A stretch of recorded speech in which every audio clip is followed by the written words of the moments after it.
meron ding mga uri ng tao na dapat iwasan kung nais nating maging maingat sa buhay. As much as we avoid danger, there are also some types of people to avoid. And may the Lord bless us as we ponder 5 types of people to avoid in order to lead godly, peaceful, and fruitful lives. Dear God, we thank you for today. We thank you for health. We thank you for life. Patawarin niyo kami, Panginoon, sa aming mga iniisip na hindi mabuti, mga nagagawang masama. At nawa kami po'y linisin ninyo, paging dapating tumanggap na inyong pagtuturo, pagtutuwid, pagpapagaling, at pagpapaliwanag. We ask you, Father, to be our speaker. Lead us unto greater knowledge of you, so we could become better human beings, better children of you, mighty God, and better brothers and sisters to each other. Be our speaker. Preach from your throne of power and majesty, and let your light shine upon us. In the name of Jesus, your Son, our Lord, our Savior, we pray with thanksgiving. Amen. 5 types of people to avoid. Actually, marami. Pero ngayon, sapat ng 5 ang pagtuunan natin ng pansin. At sa ating pag-aaral ito, mga kapatid, hindi lang natin i-assign yung type na ito sa iba. Suriin natin ating mga sarili. Baka tayo ay kabilang dito. Avoid haters. Dapat tayong umiwas sa mga taong walang alam kundi magalit, namuhi, mapuot sa kapwa. Ang laging laman ng kanilang salita ay pamimintas, paninirang puri, pagmamagaling sa sarili, at panglilibak sa kapwa. God loves. And because of that, we should avoid haters. Haters are the opposite of God. Jesus' main teaching is love. Huwag natin kakalimutan at huwag tayong malilito kung ano talaga ang pangunahing katuruan ng Panginoon, ito ay pag-ibig. Sa katunayan, nung tinanong siya kung anong pinakamahalagang kautusan, sabi niya, love God and love others. Wala nang hihigit pa sa mga kautusan na ito. Meanwhile, haters negate God's will. Kinokontra ng mga salita, kilos at katuruan ng mga haters ang mga katuruan ng Panginoon. So avoid haters. John 10:10, a thief, or maybe we can use substitution and substitute the word hater. A hater comes only to rob, kill, and destroy. I came so that everyone would have life and have it in its fullest, Jesus says. Ang mga taong mahilig mamuhi ay hindi kontentong namumuhi sila. Gusto nilang ihawa, ang lahat ng pwede nilang ihawa, idamay ang mga pwedeng idamay. Ang mga galit nila sa mundo, sama ng loob, sa mga naipong mga suliranin at kabiguan ng kanilang buhay, ay nais silang iganti, ibunton kahit kanino na lang. At kung maaari na tayo ma-impluwensya nila na laging magalit din, mamuhi, gagawin nila yon. Pero oras na nakinig tayo sa mga haters at nagpadala sa kanila, mananakawan tayo ng buhay, ng kaligayahan, kapayapaan, at magiging tulad nila tayo. 1 Peter 5:8, be on your guard and stay awake. Your enemy, the devil, which you may also use the word hater, is like a roaring lion, sneaking around to find someone to attack, to influence, to infect. Walang ginagawa ang ating spiritual enemy kundi maghanap ng pagkakataon na tayo ay kanyang sirain, o kaya ay mas mainam kung tayo ay pwede niya maging kasangkapan para manira ng kapwa. Kaya ang sabi ng James 4:7, resist the devil. And in our application today, resist the hater, and he will run from you. Napaka-importante na ating ingatan ang ating sarili na hindi ma-impluwensya ng ganitong uri ng pag-iisip. Saan natin nakikita, narinig ang mga haters? Sa social media, maraming haters. Puro mga lason ang lumalabas sa kanilang isipan. At pagka ipinrint nila sa kanilang wall, sa kanilang site, at kinlik ang send o ang post, napakarami na agad na pwedeng malason kung palalason. Napakarami mga haters sa media, sa ating mga traditional media, radyo, telebisyon, maging sa mga dyaryo. Wala nang mabuting mapuri sa kapwa, puro kasiraan, puro paninira ang ginagawa. At katakataka, pati may mga pulpito na pulpits of hatred, na walang lumalabas sa mga katuruan, kundi punong-puno ng mga galit sa kapwa, galit sa mga kapwa mananampalataya, na iba ang sekta o iba ang kongregasyon, galit sa mga ibang relihiyon, galit sa lahat na lang. Yung napakahalagang oras na dapat sana ay nagagamit para ang mga tao ay mapayaman ang isip, maiangat ang espiritualidad, mapalaya mula sa mga negative things, ay lalong nagagamit para ang mga tao ay maimpluwensyahan na maging magagalitin din, panamuhi, mapagmataas sa sarili, at mapanghamak sa kapwa. In the name of God, the ironies of ironies. Kailangan nakikilala po natin mga kapatid ang haters.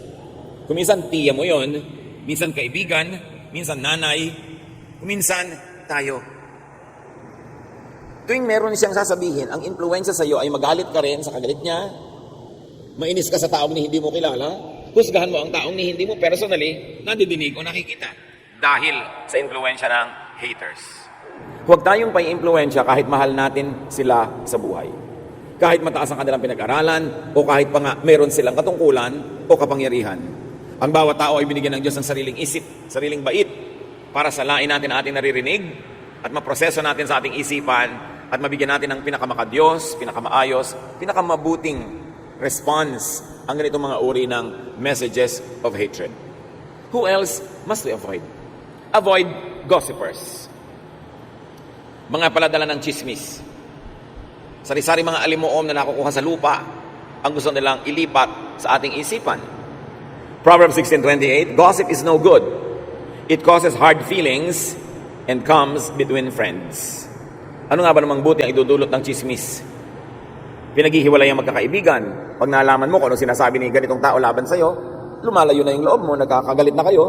At kung ikaw man ay papatol at magsasabi ng masasama tungkol sa kanya, mga chismis tungkol sa kanya, magagalit din siya sa iyo, walang mabuting idudulot.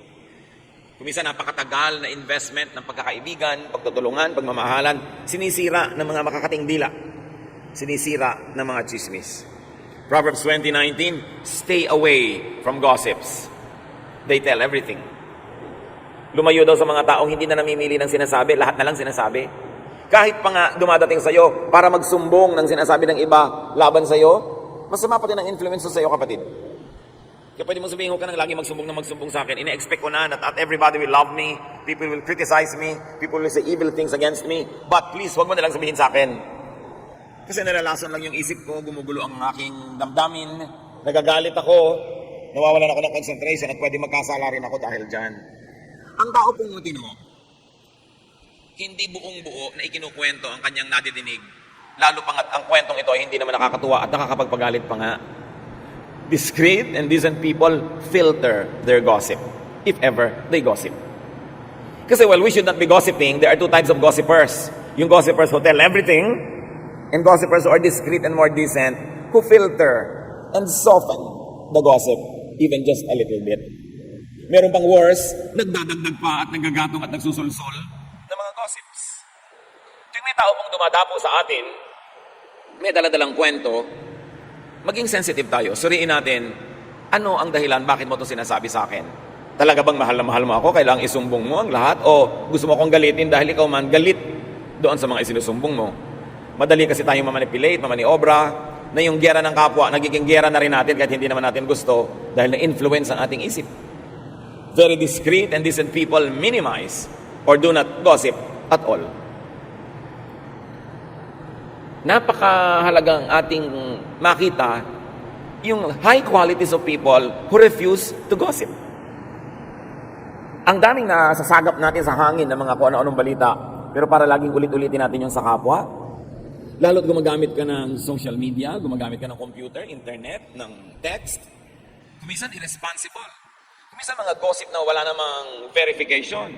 Yung mga, lilindol daw ng intensity 12 sa Metro Manila bukas, ikakalat mo agad. Nag-research ka na ba? Totoo ba? Sinong may sabi? Nagsasabog ka agad ng takot at panakot sa tao? Hindi mo naman na-verify. Huwag kayong forward ng mga bagay na nakakatakot na hindi nyo naman verified. Kasi nakakagulo sa isip ng kapwa. Nakakanervyos. Kaya tuwing may nagpapass on yan at nagtatanong, meron daw po dito na lindol na darating next week. So, hindi na pe-predict ang lindol. Ilang beses na ba kayong kailangan mag-aral from volcanologists? Typhoon, yes. Storms, yes. Pero lindol, hindi na pe-predict. Kaya pag may nagpe-predict yan, tulad yung nagpe-predict na darating si Jesus sa ganung petsa, huwag kayong maniwala kasi sabi sa Bible, walang nakakaalam kung kailan mangyayari ang ganung bagay. Bakit pinapayagan natin? Magulo pa tayo ng mga bagay na hindi naman dapat nakakagulo kung nag-iisip lang tayo ng konti. Tapos hindi mo na iniisip, pass ka ng pass, forward ka ng forward. Lason pa lang ipinapadala mo sa kapwa. Psalm 101 verse 5, anyone who spreads gossip will be silenced, and no one who is conceited will be my friend, God says. In His majestic ways, God will silence gossipers. Hindi natin laging alam kung paano patatahimikin ng Diyos at ititikom niya ang bibig ng mga mahilig magchismis. Pero meron tayong sariling alam na paraan para paano mapapatahimik ang gossipers. By avoiding them. By refusing to listen to them, and even more, by refusing to repeat to others what they tell us. Kailangan tanggihan mong pakinggan ang chismis. Kung tumatanggi ka na tambakan ng kapitbahay mo ng basura ang iyong bakuran, trash yun eh. Dapat tumanggi ka na tambakan ng kapwa mo ang iyong tenga ng basura. Alam niyo po ba ang tenga napakalapit sa utak? Ang lapit. Kaya pag pumasok sa tenga, nasa loob na agad ng utak. Anong mga basura ang pumapasok sa ating tenga? Mga basura ng haters, mga basura ng gossipers, it will poison our minds. And you can very well know if the mind is poisoned. The language and the vocabulary gets poisoned as well. The behavior, the thinking pattern gets poisoned. Kaya iniingatan. Hindi tayo nagpapapasok ng anumang marumi sa ating tenga. Gusto niyo bang may pumasok na langgam sa inyong tenga? May pumasok na insekto, mikrobyo, maruming tubig, asido, and yet we allow a lot of gossip and hateful words to enter our ears. Kailangan bantayan. At kailangan kung sakaling nakapasok, huwag nang ilabas sa ating bibig. Sirain na, wasakin na in the realm of thought so that we don't become instruments of the devil. We don't become extensions of hell and extenders of hell also. Avoid tempters. Mga mapanukso. Proverbs 5:7-8. My son, listen to me and do everything I say. Stay away from a bad woman. Don't even go near the door of her house. Siyempre, pwede mo sabihin, stay away from a bad man or a bad activity or habit, a bad social media post or wall or site. Dati kasi kailangan maglakbay ka pa para ka matukso, maglakad ka pa para may mapuntahan. Pero ngayon, because of the social media, because of the internet, isang bukas ng computer, 2-3 click, nandun ka na sa pinto ng bad woman or bad man. At hindi ka lang nasa pinto, nasa kaloob-looban ka na ng kanyang bahay. Kaya ingatan. Ingatan kung anong mga pinupuntahan nating mga websites. Ingatan kung anong mga pinapanood, pinapakinggan sa social media. Dahil yan ngayon ang napakabisang kasangkapan ng tukso. Matthew 6:13, keep us from being tempted and protect us from evil. Isang major component ng prayer. Ipanalangin natin mga kapatid that with the availability of all of this technology, all the gadgets, and all the channels that we can subscribe to, visit, watch, hear, that we watch ourselves, that we exercise self-censorship, that we exercise self-control.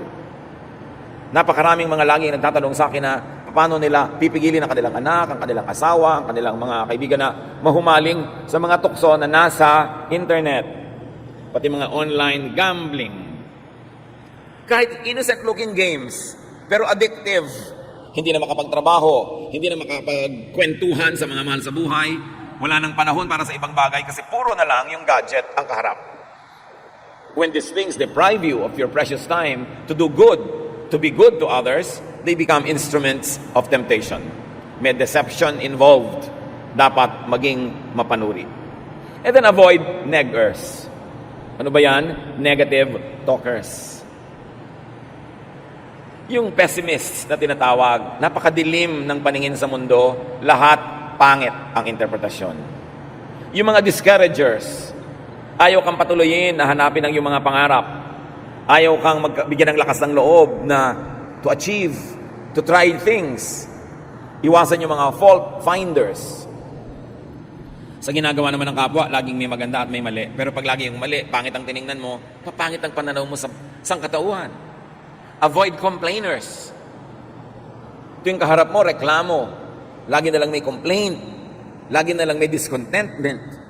And then avoid catalysts of discontentment. Yung masaya ka na, sisirain pa niya yung saya mo para ka maging unhappy. Sisirain niya yung moment mo. Nagkaroon ka bigla ng boyfriend, sisirain agad ang loob mo, naku, magkakahiwalay din kayo niyan. Yung mga lagi ng discontentment, bakit ganyan ang napili mong boyfriend? May ganito, may ganun, pintas agad. Mga discontented people who are never happy to see others become contented. Avoid agents of hopelessness and gloom because they darken your vision. They darken your outlook. They darken your life. Mahirap na lagi tayong may ganyang kausap. Hindi mo napapansin, negative ka na rin. Wala nang mabuti sa sangkatauhan, lagi na lang masama. Wala ka nang pwedeng magandang asahan, puro na lamang nakakatakot at malungkot. Ang sabi sa 1 Thessalonians 5:11, you must encourage and help each other. Susuriin ninyo kung ang inyong laging kausap ay nakaka-encourage o nakaka-discourage. Siyempre, ang matalino at concerned friend, kung minsan, hindi discourage ka based on facts, based on experience, and based on a generally wise disposition. Pero may mga tao rin na ang buhay nila tadtad ng kabiguan, tadtad ng lungkot, tadtad ng frustration. Ganun na ang buong pananaw nila sa buhay. Yun ang iwasan yung maka-influensya sa inyo.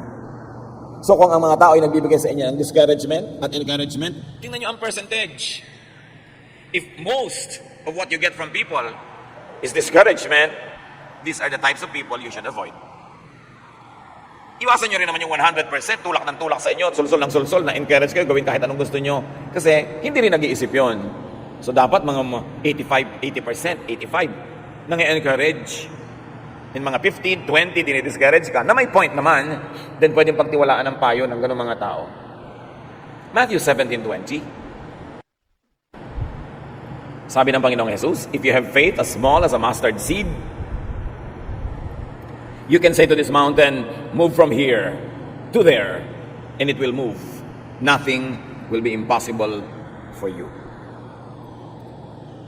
Kaprasong faith can achieve much. Huwag kayong papayag na inyong faith, inyong pag-asa, yung inyong energy, tanggalin ng mga negative thinkers. Huwag kayong pumayag na inyong pananalig, tanggalin ng mga walang pananalig. Na ang inyong pananampalataya, ipahinain ng mga ayaw manampalataya. Kasi ang pananampalataya, kayamanan. Yan ang pinakamahalaga nating kayamanan. Because only faith can move mountains. Not even all the money in the world can move mountains. Not even all armies in the world can move mountains. But faith, even just the size of a mustard seed, according to Jesus, can accomplish much. So seek people who encourage faith. Makibarkada kayo, makipag-usap, makigrupo sa mga taong nagpapalakas sa inyong pananampalataya, hindi doon sa nagpapahina. Makinig kayo doon sa nagpapainit ng inyong paglapit sa Diyos kaysa doon sa mga nagpapalamig. Makinig tayo doon sa nagbibigay sa atin ng pag-asa, hindi ng takot. Dahil ang taong natatakot, lalong natutupad yung kinakatakutan niya. Seek people who encourage faith because they empower you. Seek people who empower, not those who weaken you. Not those who weaken your resolve. Not those who blind you with their bitterness. Not those who will discourage you from loving, from believing, from hoping. These are the people who will set you back. They are not happy being set back themselves. Magdadamay at magdadamay sila. Avoid people who negate faith, who weaken you. Yung gustong sirain yung pananalig mo, wala naman siyang ipapalit na superior. Gustong sirain ang pag-asa mo, wala naman siyang ibinibigay sa ibang pag-asa. Yung gustong pigilin ka sa ginagawa mo, wala naman silang ibinibigay na alternative na pwedeng gawin na mas mabuti. Na pag nakinig ka sa kanila, you will just stop in your tracks and drop dead. Wala namang ibang ipinapalit. Makinig sa mga taong may bagong ideya. Kung yung ideya sound, maganda, nakakapagpalaya, nakakapagpayaman ng isip, nakakapagpabait, maganda yon. Pero yung pinipigil ka sa pananalig mo, pinipigil ka sa inaasahan mo, wala namang ipinapalit na maganda, anong ipapalit niya? Vacuum, emptiness, bitterness.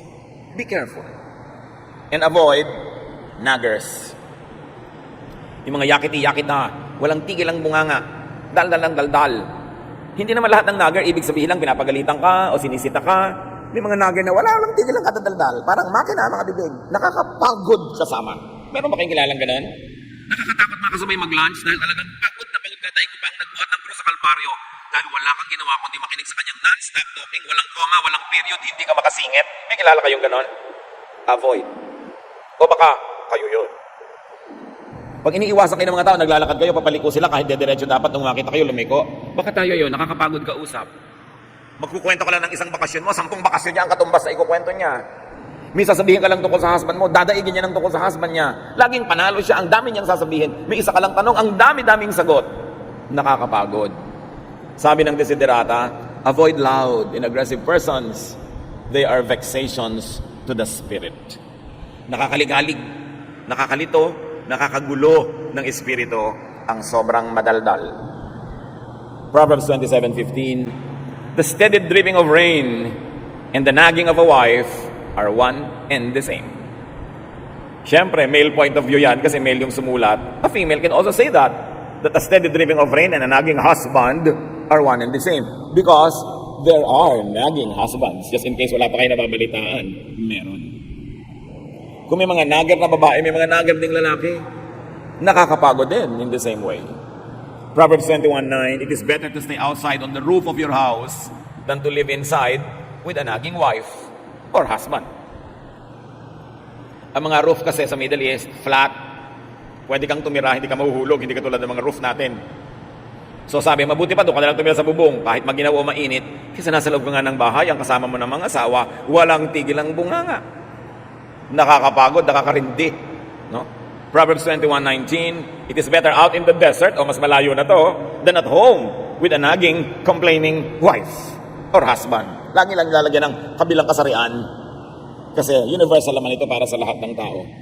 Or a nagging mother. Or a nagging friend. Or companion. Minsan, naglalakbay ako nung araw pa, estudyante pa ako, I was traveling, and I had the misfortune of sitting next to a couple na yung wife, walang tigil ang yakiti-yakitak. Dumating ang kape na isinerve ng stewardess, yakiti-yakitak siya. Kahit ano, hanggang bumaba ka na, may reklamo siya sa airport, man, everywhere. Nakasabay ko pa sa barko. Kasi naglalakbay ka nga, may lipad. Sila na naman. Kasunod ko pa sa pila. Nangyari pa, nakapila ako, may biglang umuna sa akin na nagmamadaling nanay. For whatever reason, na may bitbit na bata at mga bag ng mga gatas. Sabi ba naman ng babaeng nagger na nasa likod ko, hindi na ako yung asawa niya, ha? Stranger na nga ako. Kinalabit pa ako, sabi niya, papayag ka na umuna siya sa'yo? In English, syempre. Sabi ko, it doesn't matter. Takang-taka siya. Ninanag niya yung husband niya tungkol sa akin. Sabi niya, huwag kang tutulan sa kanya, huwag kang papayag. Pag sa'yo may umuna, huwag kang... Hindi na nga inunahan, nagnanag pa rin. May ganong tao. Ang tanong, baka tayo yon. Walang tigil ng apo ko na dito, reklamo doon. So what to do in life? How to live? Ang iksi-iksi ng buhay, pupunuin mo pa ng mga negative. Sayang naman ang time. Psalm 90:12, teach us to use wisely all the time we have. Panginoon, bigyan niyo po kami ng karunungan na maging matalino kami kung paano gagamitin ang napakamanga halagang sandali na ipinahihiram niyo sa amin. Pag nagsayang ka ng 1 oras, kalahating oras, 10 minuto, 1 minuto, sa nonsense talking, sa lack of faith, sa paninirang puri, sa pangmumuhi, sayang kasi hindi na mababalik yung oras na yon. Minimize pain is what we should do in life. Avoid negative people. Be positive. Seek and enjoy positive people. Therefore, you maximize pleasure and happiness. And you do the most good. Paulit-ulit ako sa tatlong ito. Ano ang gagawin sa buhay ng tao na ipinapahiram ng Diyos? Maraming pwedeng discussion, maraming pwedeng detail, pero kung tutuusin, tatlo lang. Hanggat maaari, pakontiin at paiksiin mo ang paghihirap at pagdurusa. Minimize pain, whatever it takes. Pain ng body, pain ng spirit, pain ng soul, minimize it. Huwag quarrel ng quarrel. Pampagulo kasi yung quarrel. Pamparaki ng hirap sa buhay. Kailangan maghanap buhay ka para hindi ka mahirap, may makain ka. Therefore, you minimize hunger. Minimize pain. That's why, pinipili mong mabuti kung sinong papakasalan. You minimize pain. Hindi naman totally mawawala yung meron, but you minimize by choosing wisely. And you maximize pleasure and happiness. Kaya yung mga iba, nagkakabilang pleasure. Yung iba, nilalagyan pa ng sugar, more pleasure. Yung iba, meron pang cream, more pleasure pa. Because you have to maximize pleasure, whatever it means to you, so long as you don't do evil, to maximize your pleasure. Kaya may mukha ka na, salamat. Yung iba naglalagay pa ng makeup para mas ma-please sila. At siguro yung mga taong gusto nilang i-please. Nagdadagdag ka ng kaligayahan lagi at kasiyahan sa buhay. Bakit naman hindi? Yung iksi-iksi ng buhay. Kaya nagluluto ka, sarapan mo. Napakalaking krimen naman na meron kang gulay, meron kang panluto, tapos ang niluto mo walang kakwenta-kwenta. Sayang ang gas. Ba't may mga ganun magluto? Walang kakwenta-kwenta. It's a crime against the planet. Sinayang mo yung mga ingredients. You maximize pleasure and happiness. That's why may bahay ka, pwede na, pero pinipintahan mo pa. At hindi basta pinta, yung gusto mong kulay. Because you're maximizing pleasure. And then you do the most good to balance everything. Because when you only minimize pain and maximize pleasure, but don't do the most good, you will become selfish. And you will become evil to other people. So you do the most good. Tatlong bagay lang ang buhay. Pag ginawa mo yan, ikaliligayan ng Diyos, ang ipinahiram niyang buhay sa iyo at baka bigyan ka pa ng extension. But avoid haters, gossipers, tempters, mga negative talkers and naggers, because they will minimize your pleasure and happiness, they will maximize your pain, and they will disable you from doing the maximum good. Better be aware of bad influencers and vexations. Be aware of haters, gossipers, tempters, negative talkers, and naggers, and pray for them. Why? Because you do the maximum good. Pray for them. You don't only avoid them, you pray for them. So that they might be blessed enough to become positive in their outlook. Alam niyo yung mga taong negative, biktima lang kasi yan ng buhay. Kung tutuusin, lahat naman tayo nabibiktima ng buhay. Pero yung iba, ang sagot nila sa lahat ng hirap, kabiguan, negative attitude. Nadadagdagan tuloy ang hirap nila. Tapos na nga yung nangyaring hindi maganda because of their bad attitude, nagpapaulit-ulit pa yun sa kanilang memory at nire-replay na nila sa actual na buhay ang namamaximize yung pain, ang nami-minimize yung pleasure.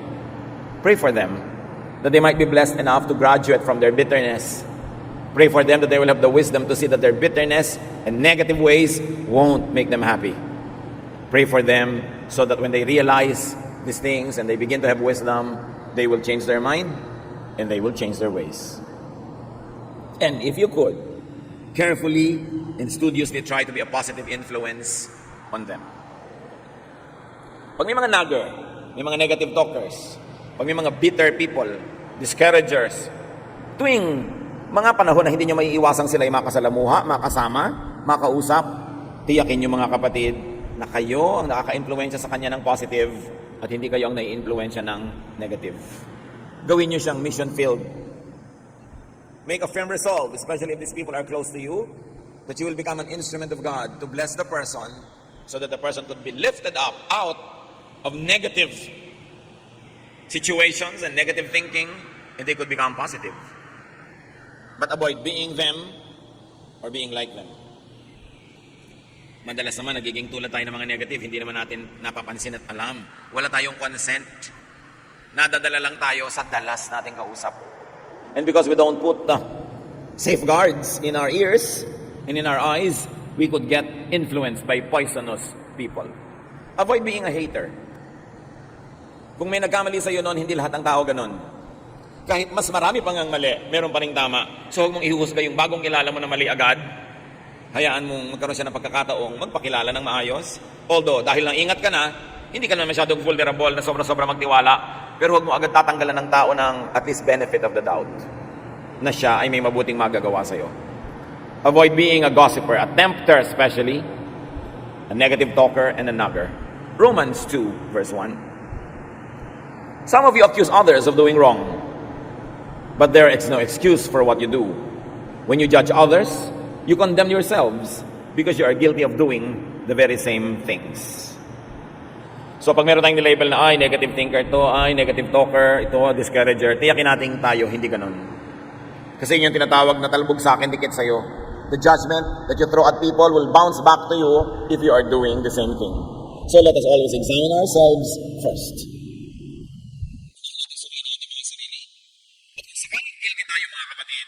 Tigilan natin to dahil napakalaking parusa sa ating kapwa, lalo sa mga malalapit sa atin kung tayo negative. Kung tayo mahirap kasundo, kung tayo mahirap kasama, para nating pinarurusahan ang mga kasama natin. Hindi kasiyahan na tayo makasama, parang isang sumpa. If guilty, let us avoid inflicting others with our disease. Let us get treatment from the Lord. Meanwhile, remain in isolation while we are contagious. Pag nagpupumiglas, nagwawala ang isang salita na makalabas sa ating bibig, suriin muna natin, will it edify people? Makakabuti ba sa makakarinig? Makakabuti ba doon sa pinag-uusapan? Makakabuti ba sa inyong sariling puso at relasyon sa Diyos? At pag hindi, wasakin ang salitang ito at huwag itong payagang mabuo at lumabas pa sa ating bibig. And very, very importantly, choose your company ever very carefully. Because bad company ruins our morals. Kung minsan nagkakaroon tayo ng mga masasamang ugali, influence lang ng iba. Suriin natin mga kapatid. Umiwas sa hindi mabuti. Sayang ang panahon, sayang ang buhay, kung magugugol pa sa mali. Panginoon, ituro niyo sa amin ang tamang daan, maging sa maliliit na mga detalye ng buhay na pang-araw-araw. maging sa mga bagay na hindi naman theologically big, pero may kinalaman sa aming kasiyahan, kaligayahan, kapayapaan, at maging sa kasiyahan, kaligayahan at kapayapaan ng aming kapwa. Turuan mo kami, Panginoon, na maging tama, maging makadiyos, para ang aming mga bawat malapitan ay mapagpala at hindi makatanggap ng sumpa. Meanwhile, turuan mo kami maging maingat, suriin ang impluensya sa amin ng aming kapwa. Pagbulay-bulayan natin ang mga simpleng pang-araw-araw na bagay na ito na madalas humahad lang sa ating spiritual growth, humahad lang sa ating kaligayahan at kapayapaan. Ama, kapaglinawin niyo po ang aming isip at bigyan kami ng mga practical applications sa napakakaraniwang topic na ito pero mahalaga sa aming espiritualidad. Magbulay-bulay tayo sumandali, mga kapatid.